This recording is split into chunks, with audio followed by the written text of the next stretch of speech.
కేవలం మనం గమనించుకుంటే పిల్లలను వదిలేశారు, స్త్రీలను వదిలేశారు, పురుషులందరినీ కూడా చంపేశారు.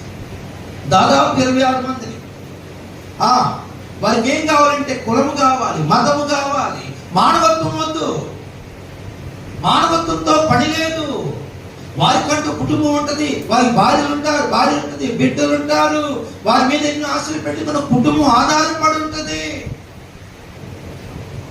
నిర్దాక్షిణ్యంగా, విచక్షణారహితంగా రివాల్వర్తో 26 మందిని ఏమైపోయింది?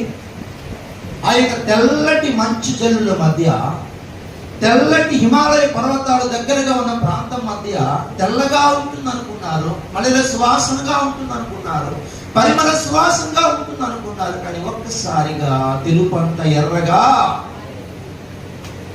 ఆ నేలంతా తెల్లటి మంచు కణాలతో ఉన్నట్టుగా ఉండే ప్రాంతం అంతా కూడా ఎర్రటి రక్తముతో, రుధిర ధారలతో ప్రవహించి ఏరులై సెలయేరై ప్రవహించింది. అందులో చిన్న బిడ్డలు, యవన బిడ్డలు, స్త్రీలైన వారందరూ కూడా ఒక్కసారిగా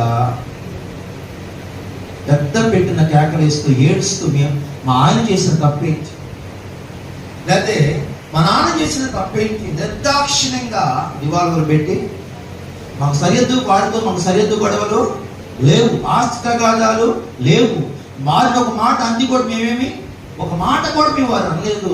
ఎవరో వాళ్ళు ఎవరో కూడా మాకు, మా మానాన్ని మీ ఉద్యోగాలు చేసుకుంటుంటే, మా మానాన్ని మేము పనులు చేసుకుంటూ ఉంటుంటే, మా కుటుంబాన్ని పోషించుకుంటుంటే, ఎక్కడ కూడా హింస అనేది మా నోటి ద్వారా, చేతుల ద్వారా చేయకుండా ఎంతో నెమ్మదిగా బతుకుతూ ఉంటుంటే, ఊరు పేరు తెలియని వాడు వచ్చి నిర్దాక్షిణ్యంగా పగా ప్రతీకారం, మాకు వారి మధ్య ఏమీ ఉందా? పగా ప్రతీకారం ఉందా? ఆస్తి గొడవలు, ఆస్తి తగాదాలు, సరిహద్దు గొడవలు ఏమైనా ఉన్నాయా?